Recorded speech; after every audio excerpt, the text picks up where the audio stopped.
ಓಂ ನಮೋ ವಾಲ್ಮೀಕಿಯೇ. ನಮಸ್ಕಾರ ಬಂಧುಗಳೇ.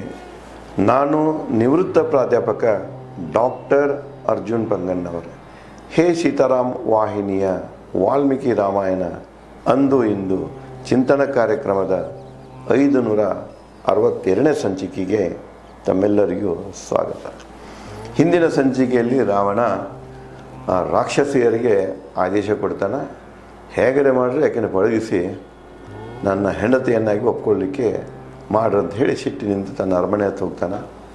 ಅದ್ರಾಗ ಒಬ್ಬ ಯುವ ರಾಕ್ಷಸಿನಿ ಬಂದ ಅವಳು ಹೇಳ್ತಾಳೆ, ಅವಳು ಇಚ್ಛೆನೇ ಇಲ್ಲ, ಇಚ್ಛೆ ಇಲ್ಲದ ಹೆಣ್ಣನ್ನು ನಾವು ಇದನ್ನು ಮಾಡೋದು, ಆಶೆ ಮಾಡೋದು ತಪ್ಪಾಗ್ತಿದೆ. ಅದಕ್ಕೆ ಆಕೆಯಲ್ಲಿ ನಿನಗೇನು ಬಯಕೆ ಇದೆ, ಆ ಬಯಕೆಯನ್ನು ನನ್ನಲ್ಲಿ ತಿಳಿಸ್ಕೊಂಡು ಅಂತ ಅವಳು ಅಲ್ಲಿ ಒಂದು ಪ್ರಕಾರದ ವಾಲ್ಮೀಕಿ ಅವಳ ಮೂಲಕ ಬೋಧನೆಯನ್ನು ಮಾಡ್ತಾನೆ ಸ್ತ್ರೀ ಕುರಿತು. ಮುಂದುವರೆದು ಅವರೆಲ್ಲ ಅರಮನೆ ಹತ್ತು ಹೋಗ್ತಾರೆ. ನಂತರ ಇಲ್ಲಿ ಒಬ್ಬೊಬ್ಬರಾಗಿ ರಾಕ್ಷಸಿಯರು ಬಂದ ಸೀತೆಗೆ ಮಾತುಗಳನ್ನು ಹೇಳಲಿಕ್ಕೆ ಶುರು ಮಾಡ್ತಾರೆ.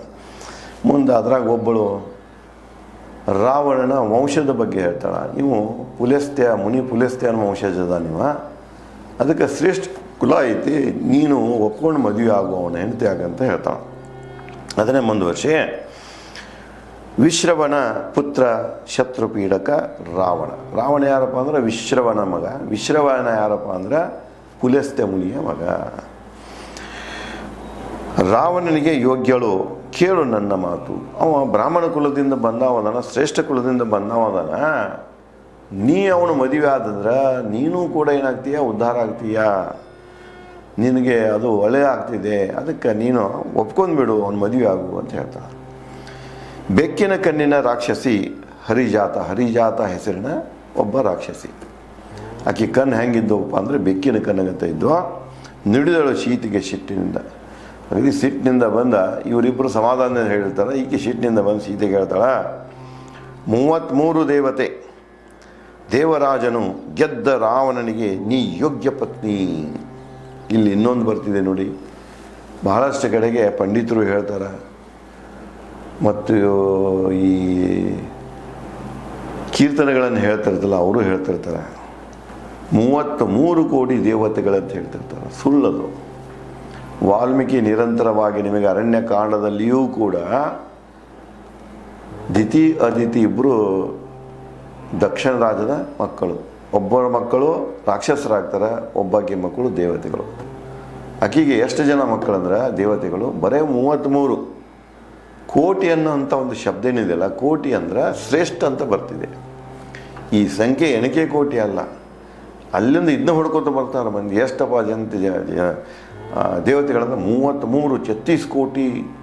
33 ಕೋಟಿ ಅಲ್ಲ, ಅದು 33 ದೇವತೆಗಳು, ಉಚ್ಚ ದೇವತೆಗಳು. ಅವ್ರು ಯಾರು ಅನ್ನೋದು ನಾ ಈಗಾಗಲೇ ತಮಗೆ ಅರಣ್ಯಕಾಂಡದಲ್ಲಿ ಆ ವಿಷಯವನ್ನು ಹಂಚ್ಕೊಂಡೇನೆ.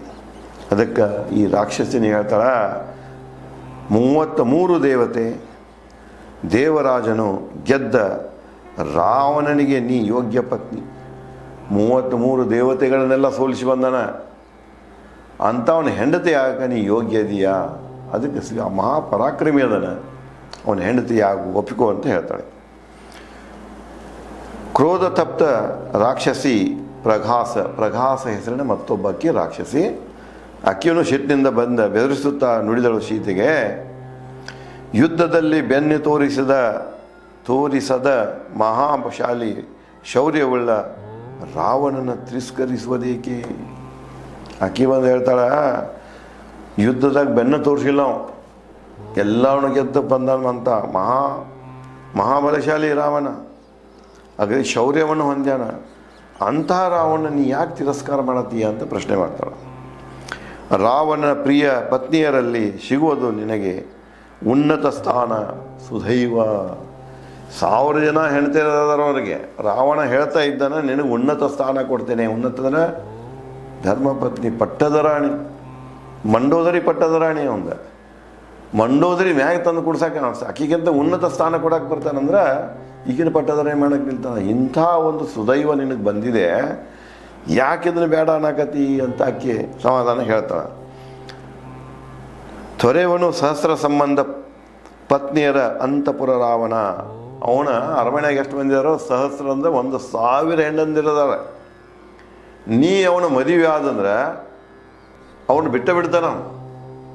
ತಮಗೆ ನೆನಪು ಕೊಡ್ತೇನಲ್ಲ, ಮಾರೀಚ ಕೂಡ ಅದನ್ನ ಹೇಳ್ತಾನೆ, ರಾಮನ ಹೆಂಡ್ತಿನ ನೀ ಎತ್ಕೊಂಡು ಬರೋದು ಏನು ಯೋಜನೆ ಹಾಕಿದ್ವಿ ತಮ್ಮ, ತಪ್ಪು ಮಾಡಾಕತ್ತಿ ನೀನು ಅರ್ಥ ಅಲ್ಲ, ನಿನ್ನ ಕುಲ ನಾಶ ಮಾಡ್ತೀಯಾ, ನಿನಗೆ 100 ಮಂದಿ 1000 ಮಂದಿ ಹೆಂಡಂದಿರೋದ್ರ ಎಲ್ಲ ಕ್ಯಾಟಗರಿಯಿಂದ ತೊಗೊಂಡು ಮಂದಿ ಅವ್ರನ್ನ ಎಲ್ಲ ಪ್ರಭೇದಗಳಿಂದ ತಂದೀಯ, ಅವರು ಎಲ್ಲ ವಿಶ್ವಸುಂದರಿ ಇರೋದಾರ ಅವ್ರು. ಈ ಶೀತೆಯಲ್ಲಿ ಏನೇನೇನು ಹುಡುಕ ಹೊಂಟಿದೀಯ ಆ ಸುಖ ಅವರಲ್ಲಿ ಕಂಡು ಆರಾಮಿರೋಗು ಅಂತ ಅವನು ಕೂಡ ಅಲ್ಲಿ ಅವನಿಗೆ ಸಲಹೆಯನ್ನು ಕೊಟ್ಟಿರ್ತಾನೆ. ಅದೇ ಪ್ರಕಾರ ಇಲ್ಲಿ ಈ ಹೆಣ್ಮಗಳು ಕೂಡ ಹೇಳ್ತಾಳೆ, ರಾವಣನಿಗೆ 1000 ಹೆಂಡಂದಿರು, ಅತಿ ಸುಂದರ ಹೆಂಡಂದಿರು ಅವರೆಲ್ಲ.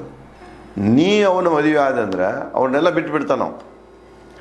ನಿನಗಾಗಿ ಲಭಿಸುವ ಎಲ್ಲ ಅತ್ಯುತ್ತಮಗಳು ನಿನಗೆ, ಅವ್ರಿಗೆ ಏನು ಸಿಗ್ತಾ ಇದೆ ಮರ್ಯಾದೆ ಅವಕಾಶಗಳೆಲ್ಲ ಎಲ್ಲ ಅತ್ಯುತ್ತಮಗಳು, ಎಕ್ಸಲೆಂಟ್ ಅನ್ನೋದು ಏನಿದೆ ಸೌಕರ್ಯಗಳಲ್ಲಿ, ಆ ಎಲ್ಲ ಎಕ್ಸಲೆಂಟ್ ಸೌಕರ್ಯಗಳು ಏನಾಗ್ತವೆ ಮೊದಲು ನಿನಗೆ ಬರ್ತಾವ. ಉದಾಹರಣೆಗೆ ಹೇಳ್ತೇನೆ, ಈ ಯಾರಾದರೂ ಜೇನುತುಪ್ಪ ಅಗದಿ ಶ್ರೇಷ್ಠ ಗುಣಮಟ್ಟದ ಜೇನುತುಪ್ಪ ರಾಜನಿಗೆ ತಂದು ಕೊಟ್ಟಾಗ ರಾಜನ ಏನು ಮಾಡ್ತಾನೆ, ತನ್ನ ಧರ್ಮಪತ್ನಿ ಕಳಿಸ್ತಾನೆ ಅದನ್ನು ಸೇವನೆ ಮಾಡೋಕೆ, ಅಥವಾ ಆಕಿ ದೇವತೆಗಳಿಗೆ ಕೊಡ್ತಾರೆ, ಆದರೆ ಕೆಲವು ಮಂದಿ ಹೆಂಡತಿಗೆ ಕೊಡ್ತಾರೆ. ಹಂಗೆ ಏನೇ ಶ್ರೇಷ್ಠ ಲಭಿಸಿ ಬಂದರೂ ಕೂಡ, ಅರಿಸಿಕೊಂಡು ಬಂದರೂ ಕೂಡ ಅದೆಲ್ಲದರ ಮಾಲಕ್ಕೆ ನೀ ಆಗ್ತೀಯಾ, ಅದಕ್ಕೆ ರಾವಣನ್ನ ನೀ ಪತ್ನಿಯಾಗಿ ಒಪ್ಕೋ ಅಂತ ಆಕೆ ಹೇಳ್ತಾಳೆ. ರಾಕ್ಷಸಿ ವಿಕಟ ನೋಡಿದಳು. ವಿಕಟ ಹೆಸರಿನ ಮತ್ತೊಬ್ಬ ರಾಕ್ಷಸಿ ಬಂದ ಸೀತೆಗೆ ಹೇಳ್ತಾಳ, ದೇವ ಗಂಧರ್ವ ನಾಗರನ್ನು ಗೆದ್ದ ರಾವಣ ಸೋತಿಹನು ನಿನಗೆ. ಈ ಭೂಮಿ ಮ್ಯಾಗ 3 ಲೋಕದಾಗ ರಾವಣ ಸೋಲ್ಸಾಕ್ ಯಾರಿಗೂ ಆಗಲಿಲ್ಲ, ಯಮಗೂ ಆಗಲಿಲ್ಲ, ಇಂದ್ರನಿಗೂ ಆಗಲಿಲ್ಲ, ಯಾರಿಗೂ ಆಗಲಿಲ್ಲ. ಅವನು ಸೋತದ್ದು ಕೇವಲ ಯಾರಿಗಪ್ಪ ಅಂದ್ರೆ ವಿಷ್ಣುವಿಗೆ. ವಿಷ್ಣುವಿನ ಜೊತೆಗೆ ಯುದ್ಧ ಮಾಡಿದಾಗ ಅಲ್ಲೇ ಸೋಲಾಗ್ತಿದೆ. ಆದರೆ ಶಿವನ ಕೂಡ ಯುದ್ಧ ಇಲ್ಲ, ಅವನು ಶಿವನ ಭಕ್ತ ಇವನು. ಇವು ಈ ಕಡೆ ಪುರಾಣದ ಕಥೆಗಳು ಬರ್ತಾವ. ಇರಲಿ, ಇಲ್ಲಿ ತಾತ್ಪರ್ಯ ಇಷ್ಟಿದೆಯಲ್ಲ, ಎಷ್ಟು ಜನ ಈ 3 ಲೋಕದಾಗ ಅದರಲ್ಲ, ಅವ್ರು ಯಾರೂ ರಾವಣನ ಗೆಲ್ಲಲಿಕ್ಕೆ ಆಗಲಿಲ್ಲ. ರಾವಣ ಎಲ್ಲರನ್ನು ಸೋಲ್ಸ್ಯಾನ. ಅಂಥ ಒಬ್ಬ ಅಜಯ್, ಯಾರಿಗೆ ಸೋಲದಂಥ ವ್ಯಕ್ತಿ ನಿನಗೆ ಸೋತಿದ್ದಾನ. ಜಗತ್ತಿಗೆ ಸೋಲದಂಥ ವ್ಯಕ್ತಿ ನಿನ್ನ ಮುಂದೆ ಸುಣ್ಣಾಗಿದ್ದಾನೆ, ನಿನ್ನ ಮುಂದೆ ಸೋತಾನ. ಸರೆಂಡರ್ ಆಗ್ಯಾನ ನಿನಗೆ. ಇದನ್ನು ಅರ್ಥ ಮಾಡ್ಕೊ ನೀನು. ಓ ಅಧಮಳೆ ಬುದ್ಧಿಗೇಡಿ ಅಂತ ಹೇಳ್ತಾನೆ. ನೀನು ಅವನ ತಿರಸ್ಕಾರ ಮಾಡೋದು ನಿನ್ನ ಬುದ್ಧಿಗೇಡಿತನ ಇದು. ಓ ಅಧಮಳೆ ಮಹಾತ್ಮ ರಾವಣನ. ನೋಡಿ, ವಾಲ್ಮೀಕಿಯು ಕೂಡ ರಾವಣನಿಗೆ ಶ್ರೇಷ್ಠ ಗುಣಗಳನ್ನು, ಪರಾಕ್ರಮ ಎಲ್ಲ ನೋಡ್ಕೊಂಡು ಎಲ್ಲ ಇರ್ತಿದೆ ಮನುಷ್ಯನಲ್ಲಿ, ಸಕಲಗುಲ ಸಂಪನ್ನ.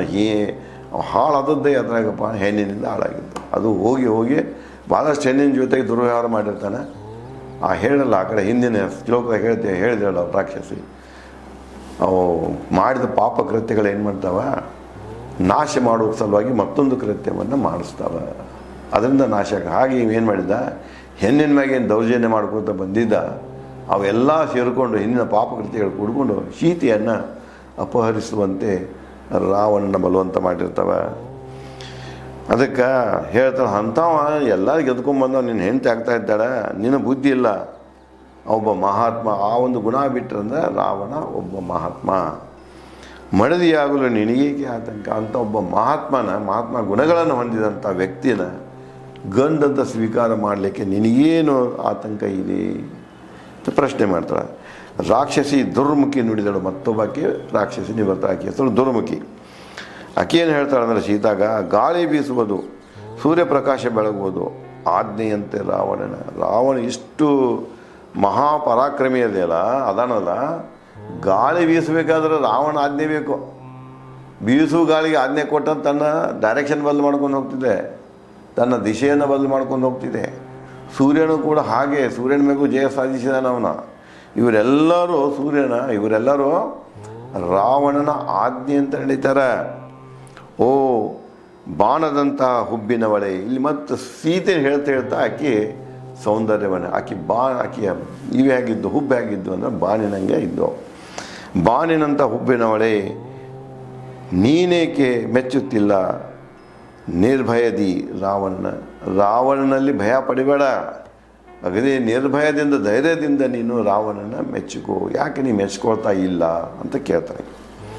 ಹೆದರಿ ರಾವಣನಿಗೆ ಹೂ ಉದುರಿಸುವವು ಗಿಡಬಳ್ಳಿ. ರಾವಣ ಬರೀ ದಿಟ್ಟಿಸಿ ನೋಡಿದ, ಅಲ್ಲಿ ಹಾದು ಹೋದಂದ್ರೆ ಹೆದರಿಕೊಂಡು ಬಳ್ಳಿ ಮತ್ತು ಗಿಡಗಳು ತಾವೇನು ಅರಳಿಸಿರ್ತಾವಲ್ಲ ಹೂಗಳು, ಆ ಹೂಗಳು ಕೂಡ ಉದುರಿ ಬೀಳ್ತಾವ ಅವನ ಮ್ಯಾಗ. ಅಂಥ ಬಲಶಾಲಿ ಅದನ. ನೀರು ಸುರಿಸುವ ಮೋಡ ಪರ್ವತಗಳು, ಮೋಡಗಳ ಸಹಿತ ಏನು ಮಾಡ್ತಾವೆ ಹೊಂಟಂದ್ರೆ ಮಳೆ ಹಾಕಿಡ್ತಾವೆ, ಹೆದರಿ ಮಳೆ ಆಗ್ತಾವ. ಪರ್ವತಗಳು ಕೂಡ ತಮ್ಮಲ್ಲಿದ್ದಂಥ ನೀರನ್ನು ಝರಿ ಮೂಲಕ ಸೋರಿಸ್ಬಿಡ್ತಾವ. ಅಂದ್ರೆ ಪ್ರತಿಯೊಂದರ ಮೇಲೆ ನಿಯಂತ್ರಣ ಹೊಂದಿದಂಥ ವ್ಯಕ್ತಿ, ಪ್ರತಿಯೊಂದು ಈ ನಿಸರ್ಗದ ಶಕ್ತಿ ರಾವಣನಿಗೆ ಶರಣಾದಾಗ ನೀನು ಅವನ ಹೆಂಡತಿ ಆಗಲಿಕ್ಕೆ ಯಾಕೆ ಭಯ ಪಡ್ತಾ ಇದ್ದೀಯಾ? ನಿರ್ಭಯವಾಗಿ ಅವನು ಸ್ವೀಕಾರ ಮಾಡು ಅಂತ ಹೇಳ್ತಾಳೆ.